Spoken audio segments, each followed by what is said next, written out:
জ্ঞানতিমিরান্ধস্য জ্ঞানঞ্জন শলাকয়া চক্ষুরুন্মীলিतं যেন তস্मै শ্রীগুরুবে নমঃ।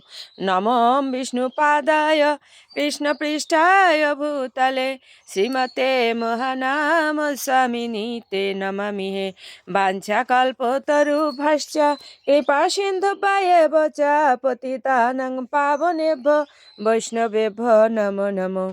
গুরু কৃপা হি কেবলম, গুরু কৃপা হি কেবলম, গুরু কৃপা হি কেবলম।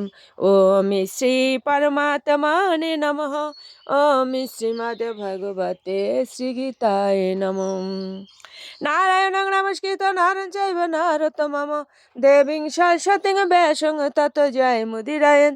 মুখং করোতি বাচালং পঙ্গুং লঙ্ঘয়তে গিরিম यत् कृपा तमहं वन्दे परमानन्दमाधवम्। ओम नमो भगवते वासुदेवाय। ओम नमो भगवते वासुदेवाय। ओम नमो भगवते वासुदेवाय। श्रीमद् भगवते श्रीगीताय नमः। श्रीगीताय नमः। श्रीगीताय नमः। শ্রীমদ্ ভগবদ গীতা যথাযথ সপ্তম অধ্যায় বিজ্ঞানযোগ শ্লোক সংখ্যা 30।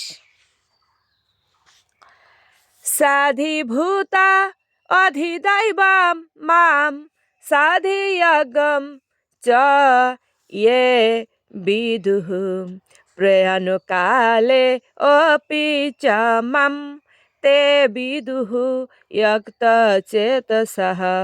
অনুবাদ: যারা অধিভূত তত্ত্ব, অধিদৈব তত্ত্ব ও অধিযোগ্য তত্ত্ব সহ আমাকে পরমেশ্বর ভগবান বলে অবগত হন, তারা আমাতে আসক্ত চিত্ত, এমনকি মরণকালেও আমাকে জানতে পারেন। তাৎপর্য: কৃষ্ণ ভাবনায় ভাবিত হয়ে যে মানুষ ভগবানের সেবা করেন তিনি কখনোই পরমেশ্বর ভগবানকে পূর্ণরূপে উপলব্ধির পথ থেকে বিচ্যুত হন না। কৃষ্ণ ভাবনার অপ্রাকৃত সান্নিধ্য লাভ করার ফলে মানুষ বুঝতে পারে যে ভগবান হচ্ছেন সমস্ত জড় জগতের নিয়ন্তা, এমনকি বিভিন্ন দেবদেবীরাও তার দ্বারা নিয়ন্ত্রিত হয়। এভাবেই অপ্রাকৃত সান্নিধ্য লাভ করার ফলে ধীরে ধীরে পরমেশ্বর ভগবানের প্রতি মানুষের বিশ্বাস দৃঢ় হয় এবং মৃত্যুর সময়েও এই ধরনের কৃষ্ণ ভাবনাময় ব্যক্তি শ্রীকৃষ্ণকে ভোলেন না। ওম শ্রী পরমাত্মনে নমঃ। ওম শ্রীমদ্ ভগবতে শ্রীগীতায় নমঃ। গঙ্গা গীতা চ সাবিত্রী সীতা সত্যপতি ব্রতা ব্রহ্মাবলীর ব্রহ্মবিদ্যা ত্রিসন্ধ্যা মুক্তি গেয়িনী অর্ধমাত্রা চিতানন্দা ভবং নিভ্রান্তি নাশিনী বেদত্রয়ী পরানন্দা তত্ত্বার্থ জ্ঞান মঞ্জুরি।